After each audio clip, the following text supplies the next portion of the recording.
So you just mentioned Karen's book, but I'm not across that one actually. So Yeah, so we're talking about self-help or mental health type books. maybe I should be across this one. I think we all should be in these stressful times. So Terry's book is about transitioning in life, you know, and I think the skills she gives, you know, are so useful to almost anyone who's going through a big change in their life.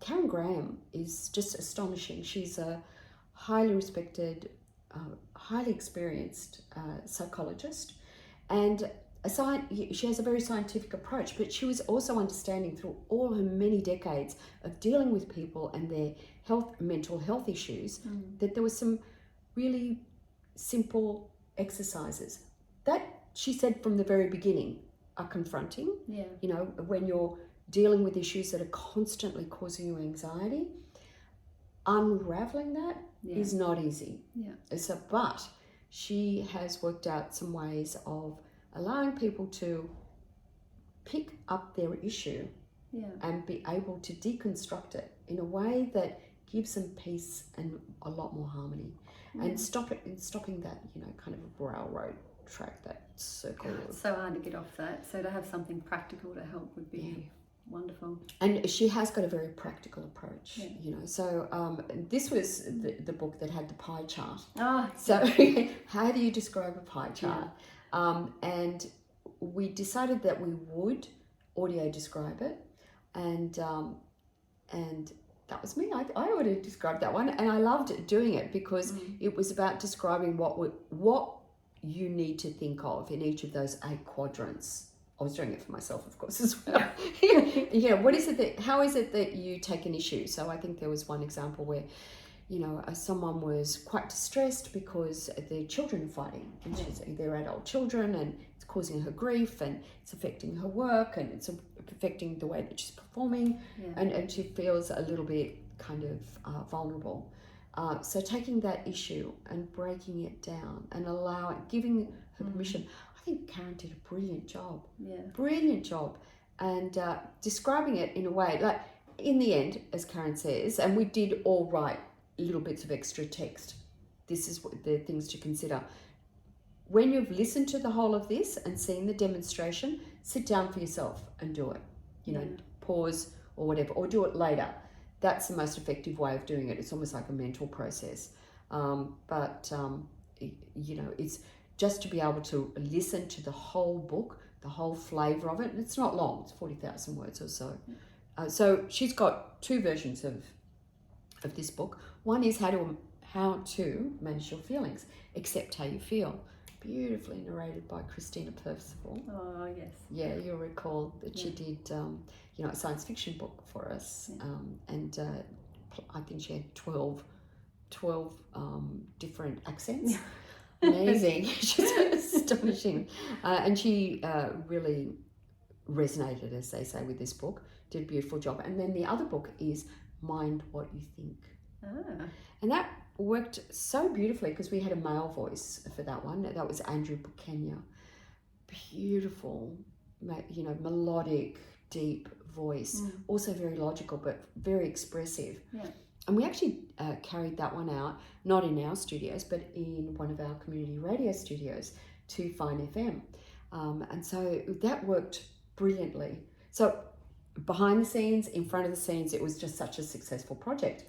And I have to say, with both those books, after I think it was 5 weeks of recording, getting it to final polish stage, another week and a half, and it was up on Apple Books, Spotify, Google Books. You've got this down pat.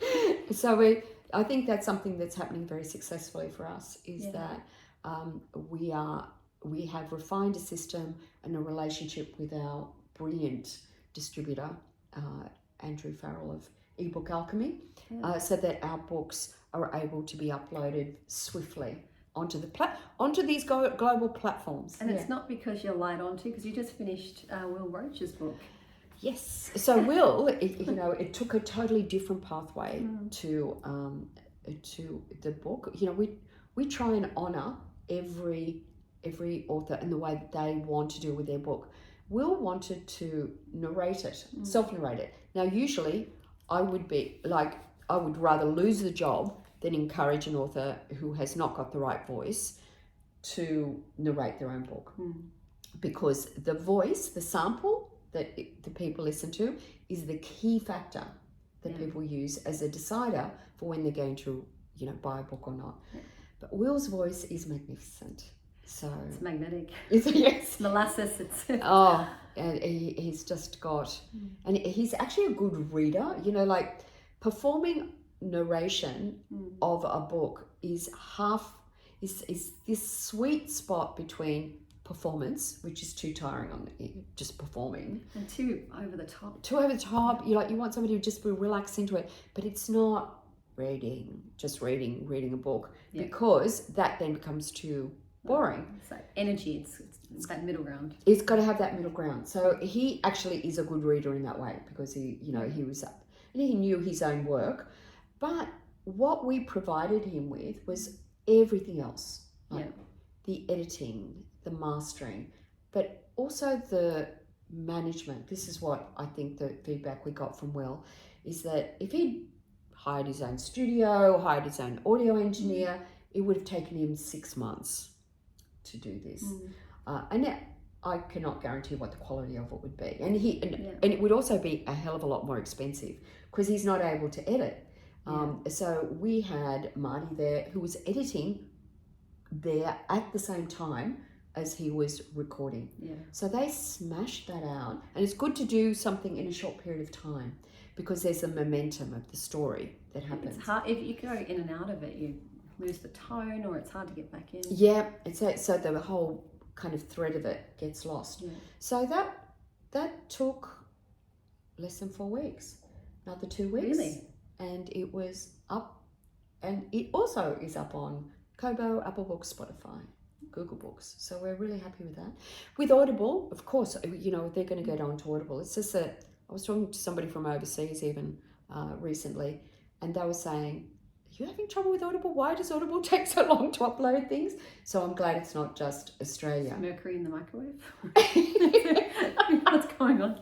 I have no idea. Everyone complains about it, but I think there's just a bit of congestion that happens with Audible. The thing is that they do have the highest standards, so they absolutely cross-check everything. So well done them for that. But I know that our standards always meet. Yeah, you've never been a problem when they review it. No. So that's not an issue. So, it'll be another 2 or 3 weeks before Karen's books and Wil's books get up onto Audible. But even so, they're already out there. Oh, that's so exciting for Wil. I know. Yes. He was really pleased because, print. I think it actually takes longer to get a print book ready now than it does an audio book. Yeah. Well, with us anyway. Yeah. Brilliant.